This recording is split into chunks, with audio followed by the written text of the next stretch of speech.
So now we've talked about all the teams and in depth on Atlanta United right there.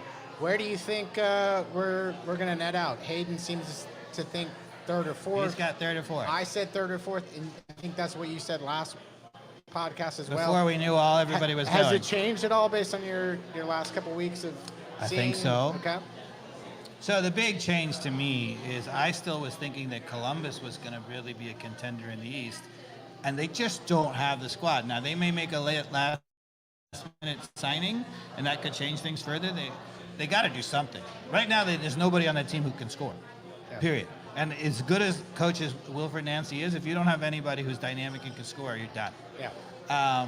So you're saying it's much easier for us to get to that third spot, For sure. knowing how competitive Inter Miami and Cincinnati are. For sure. Third should be ours, and anything above that is Right. gravy. I'm going to make you predict first because I know exactly where I'm predicting Atlanta. Okay. I'm predicting third. Okay.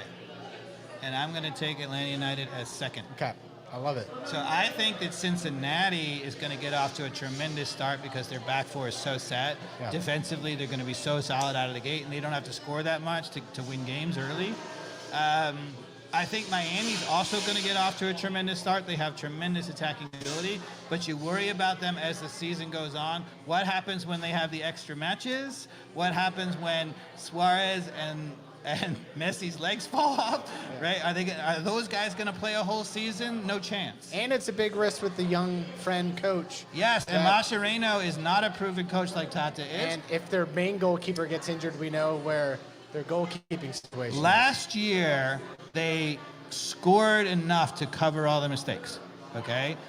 They're clearly going to score because Messi's not going to stop scoring if he's on the field. But if he's not on the field, you know, what's amazing what Tata did is the moments when he was on the field, they still scored and they still won, right? And I really worry under Mascherano, will they still do that? Now, they should be better defensively, maybe.